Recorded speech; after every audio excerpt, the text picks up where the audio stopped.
15 अगस्त पर जो मोदी जी का भाषण है हमारे प्रधानमंत्री का, उस पर आने के पहले दो एक टिप्पणी कल जो घटना हुई है अलास्का में उस पर करना चाहूंगी। Please go ahead. मतलब कोई शासनाध्यक्ष इतना मूर्ख हो सकता है? अच्छा, शासनाध्यक्ष का हो सकता है कि उसका व्यक्तिगत व्यवहार अप डाउन हो रहा हो, लेकिन बाकी पूरा का पूरा एडमिनिस्ट्रेशन क्या कर रहा है भाई? एस्टेब्लिशमेंट क्या कर रहा है? जिस रूस पर तुमने सैंक्शन लगाया, और केवल रूस पर नहीं लगाया, रूस से जो लोग मैत्री कर रहे हैं उनको, या पुरानी मैत्री जिनकी है उनको तुम धमका रहे हो, उसके बाद तुम उनको अपने यहाँ बुला रहे हो। तो यानी ये तुम्हारी मजबूरी है, और वो भी तब जब जिसको वेस्ट कहते हो, WEST वेस्ट, वो उनको वॉर क्रिमिनल घोषित करके उनकी गिरफ्तारी की बात कर रहा है। तो अपनी कमजोरी को, अपनी मजबूरी को इतना खोल के रखना। अच्छा, मान लो मजबूरी है, कोई राष्ट्रीय हित है, कोई बड़ा मामला है, तो आप झुक के समझदारी कर रहे हैं। लेकिन जब झुक के समझदारी कर रहे हैं एक तरफ, कि सीधे हवाई जहाज के पास जा रहे हैं उनका स्वागत करने के लिए, उनकी अगवानी करने के लिए, दूसरी तरफ सर के ऊपर उड़ता हुआ वो कोई जेट फाइटर प्लेन जा रहा है, और वो कुछ भौचक्का सा करने वाला है, क्योंकि प्रेसिडेंट पुतिन उसको मुंह उठाकर देख रहे हैं। और अमेरिकन मीडिया की ऐसी अशिष्टता, तो अमेरिकन मीडिया अपने आप तो वहां पहुंच नहीं सकता है बिना यूनाइटेड स्टेट्स के क्लियरेंस के।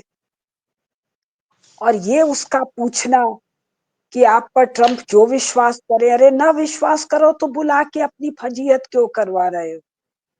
और भी तरह तरह के अशिष्ट प्रश्न और अशिष्ट शैली, और उस पर प्रेसिडेंट पुतिन का उनको तिरस्कार करता हुआ उत्तर, सुन नहीं रहा है, समझ में नहीं आ रहा है, थैंक यू। एक तरफ इसका मायने केवल प्रेसिडेंट ट्रंप नहीं, पूरा अमेरिका का मनोबल टूट रहा है, नहीं टूट चुका है। ये फ्रैक्चर्ड साइकोलॉजी का नतीजा है, क्योंकि ऐसे जब बड़ी भेंटें होती हैं तो उसमें कोई एक व्यक्ति की बुद्धि नहीं चलती है, पूरे सिस्टम का सिस्टम चलता है। तो ये अमेरिकन अमेरिकन सिस्टम का अत्यंत लज्जाजनक वैश्विक रंगमंच पर प्रदर्शन है। एक, अब इसके साथ हम दूसरी तरफ क्या देख रहे हैं कि 15 अगस्त को लाल किले के प्राचीर से मोदी जी जब भाषण दे रहे हैं, तो मानो उनके सामने देश के अलावा और कुछ है ही नहीं। अभी इतना 1 अगस्त से टैरिफ टैरिफ टैरिफ का और अशिष्ट भाषा में धमकाना। भाई, जो फॉरेन रिलेशन होता है इसमें 1 to 1 व्यवहार करते हैं, और व्यवहार बहुत शालीन होता है दो हेड्स ऑफ स्टेट के बीच में। और वहां इतने अभद्र अशालीन ढंग से भारत को धमकाना, अन्य देशों को धमकाना, यदि तेल लिया तो ये करेंगे वो करेंगे। तो भाई, तुम्हारे लैसे फेरे का क्या हुआ? तुम्हारे फ्री ट्रेड का क्या हुआ? तुम्हारे डेमोक्रेटिक वैल्यूज का क्या हुआ? तुम्हारी टेक्नोलॉजिकल सुपीरियोरिटी का क्या हुआ? अरे भाई, तुम कौन सी 3 चीज बेचना चाह रहे हो? खेती का बीज, अपनी गायों का दूध है कि फैक्ट्री का दूध है? दूध है ही नहीं, उसको इतना गंदा भद्दा बीभत्स बना दिया। और मछुआरों के विषय में तुम्हारी टेक्नोलॉजिकल सुपीरियोरिटी का क्या हुआ भाई? और इसको बेचने के लिए तुमको धमका धमकी करना पड़ता है। तुमको इसको बेचने के लिए पड़ोसी देश के एक निहायत घटिया फौजी को बुलाकर अपने साथ खाना खिलाना पड़ता है और उससे निहायत अशिष्ट और हल्के बयान दिलाने पड़ते हैं। और ऐसा अशिष्ट और हल्का बयान कि आधी दुनिया को हम न्यूक्लियर कोई चीज से उड़ा देंगे, कि तुम भारत के साथ साथ शेष दुनिया को शत्रु बना रहे हो, यानी अपने शत्रु को अनेक मित्र दे रहे हो। तो जो ध्यान देने की बात है वो ये कि ये ढलान पर नहीं है, ये बहुत नीचे आ चुके हैं। जो हमको जितना नहीं पता है, ये उससे अधिक अमेरिकन्स को और यूरोपियंस को पता है। रूस जो है फर्स्ट वर्ल्ड वॉर में भी, सेकेंड वर्ल्ड वॉर में भी जर्मनी से जब लड़ता है, उसके पहले नेपोलियन से जब लड़ता है, तो उसकी मिलिट्री माइट नहीं होती है। जियोग्राफिकल फैक्टर और क्लाइमेटिक फैक्टर बहुत मैटर करता है, और वो अपने लाखों लाखों लोगों को जिबा करवा देता है।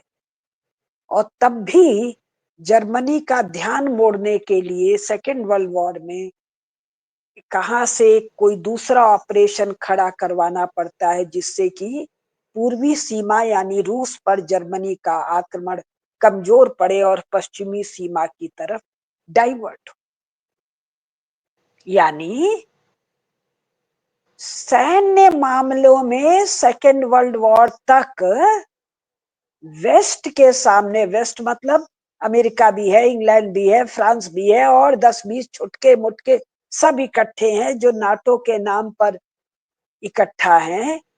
और अब तो वो सोवियत रूस टूट चुका है, वार्सा पैक्ट टूट चुका है।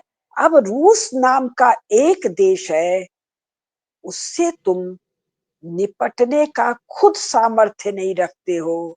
एक पेंदनी से यूक्रेन को खत्म करते हो, खड़ा करते हो। इसका मायने इनकी कमजोरी इतनी विकट है, इतनी बड़ी है, जिसको ये तो जानते हैं, हम ठीक से नहीं जानते। एक बात जो मुझे इनके पूरे व्यवहार में समझ आया। दूसरा, राजनेता का, कूटनीति का तो ये मर्म है कि मन के भाव मुख पर ना आए, मन के भाव हमारे चाल में ना दिखे, जिसको बॉडी लैंग्वेज कहते हैं। बॉडी लैंग्वेज से हमारे मन के भाव, हमारे मंतव्य प्रकट ही ना हो। और प्रेसिडेंट ट्रंप का इतना गिरा हुआ, टूटा हुआ, मनोबल से हारा हुआ मुखमंडल, यानी आप लोग लंपटता को छिपा भी नहीं पा रहे हैं, अपनी कमजोरी को छिपा भी नहीं पा रहे हैं। और जब हालत ये थी, तो आदर से झुक कर अकेले में सारा मामला निपटाते। इस पब्लिक शो की क्या आवश्यकता थी? अब इसके बाद 15 अगस्त 19 को, जो अभी कल जो हुआ है, लाल किले के प्राचीर से, समृद्ध भारत यदि होना है तो उसकी शर्त है सुरक्षित भारत का होना। और ये कहा गया, हमने सुदर्शन को अपना लिया है। सुदर्शन का मतलब शत्रु का, पाप का, दुष्टता का, अनीति का जो सिंबल है, जो वाहक है, उसका समूल उच्छेदन।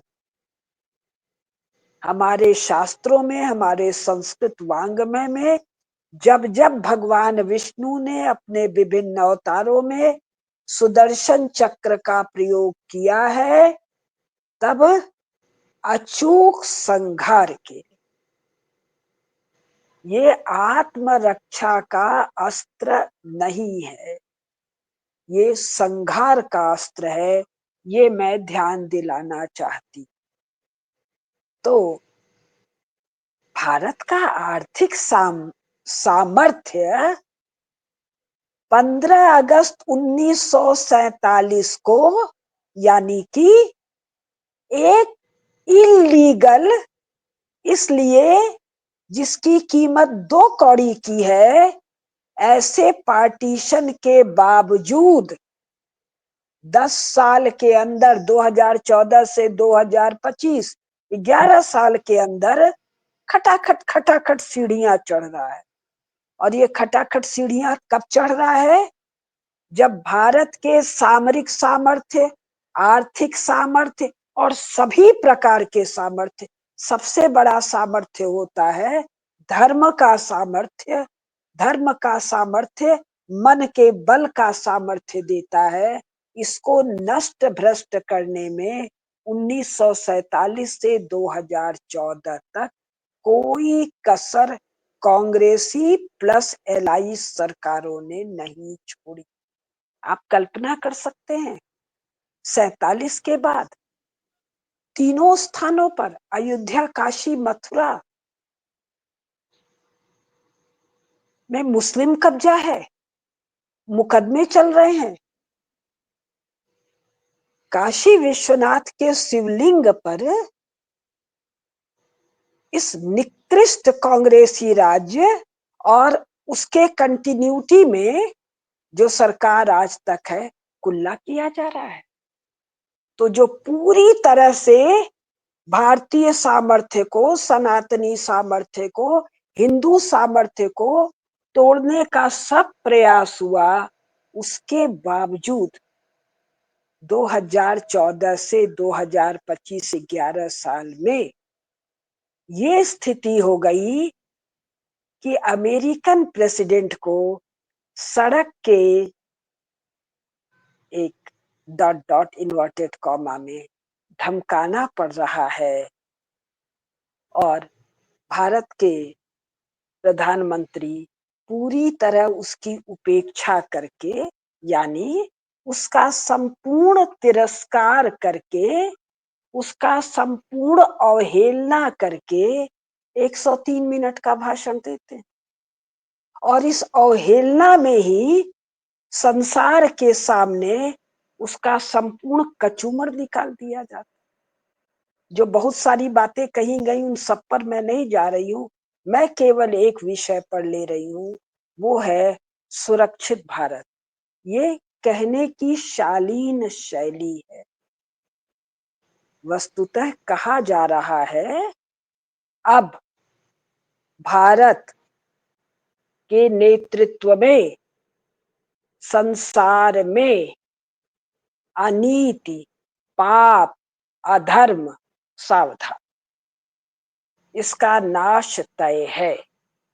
क्योंकि बिना नाश के समृद्ध भारत तो कल्पना से परे है।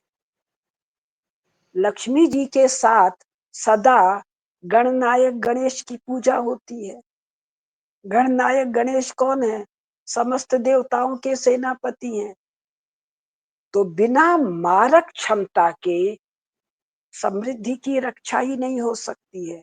और दूसरी बात, देश के अंदर ये जो कहा जाता है 2.5 मोर्चों पर युद्ध होगा। 2.5 मोर्चा मतलब एक वेस्टर्न फ्रंट, एक नॉर्दर्न फ्रंट और आधा देश के भीतर का फ्रंट, यानी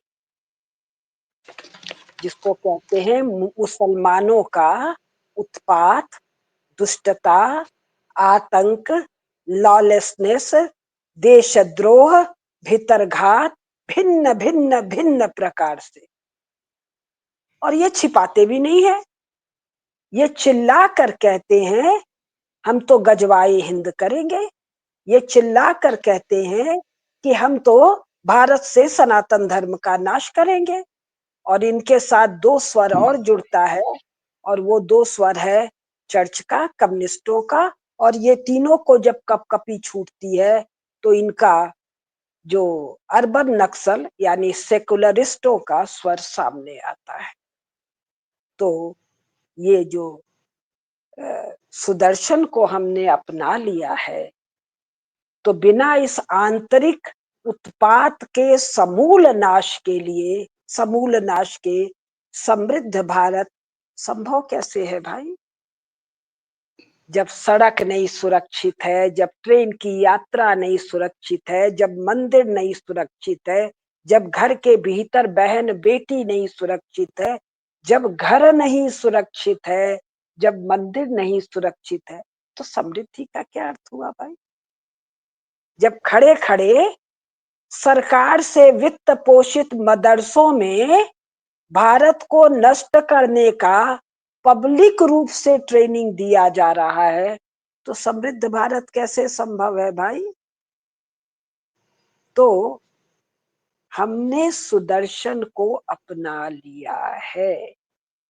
पाप, अनीति, अधर्म, अन्याय का समूल नाश संसार से किए बिना कहीं भी कुछ संभव नहीं है। और मेरा तो मानना है 2036 के पहले ये सब निपट जाएगा। तो मैं अपनी बात संक्षेप में इतना ही कह रही। एक्चुअली इस मीटिंग का बहुत सारे आउटकम्स हैं, जैसे कि एक आउटकम है जो मोदी जी की स्पीच, तो मैंने 3 बार सुनी हो पूरी स्पीच ध्यान से। उन्होंने इतनी सारी फैसिलिटीज भारतीयों को दी, इन्वेस्टमेंट पे दी, उन्होंने फिर बताया किस तरह आत्मनिर्भरता पे भारत को फोकस करना पड़ेगा, प्लस स्वदेशी खरीदें, स्वदेशी, मेड इन इंडिया। मैं उदाहरण देता हूँ, मैं अभी कुछ महीने पहले जब भारत गया था तो मैं कुछ लेकर गया यहाँ से, उसमें मेड इन इंडिया मैं पढ़ना भूल गया शर्ट के अंदर। तो तो वहां के लोग बुझले आप भारत का सामान भारत ही वापस लेकर आ गए, because most expensive things clothes में जो अमेरिका मिलती है वो मेड इन इंडिया होती है, सबसे महंगी होती है। अब उनको समझ में नहीं आया कि हम लोग कितना पैसा देते हैं उसके लिए, मेड इन इंडिया के लिए। लेकिन इट इज द क्वालिटी। तो लेकिन अगर भारत के लोग भारत में खरीदेंगे, जैसे अमेरिका में मैं देखता हूँ कि मेड इन यूएसए खरीदता हूँ मैं, तो मुझे बड़ा अच्छा लगता है जब मेरी बुक्स पे लिखा होता है मेड इन यूएसए। अच्छा लगता है मुझे कि लोग खरीदते हैं, it is made in USA, तो किसी को भारत में गिफ्ट भी दो, मेरी बुक तो मेड इन यूएसए है। तो बाकी सब तो है नहीं। तो भारत में मेड इन इंडिया देख के खरीदें तो it will be very wonderful for all the people. Rameshwar ji please. मैं एक बात कहना भूल गई प्रभु। हाँ प्लीज बोलिए। भारत की समृद्धि भारत के सिद्धांतों पर ही संभव है जो लाखों साल चला। ये यूरोप की नकल जो 50 साल 70 साल नहीं टिक पाए, उनके किसी भी चीज की नकल नकल से समृद्धि संभव नहीं है।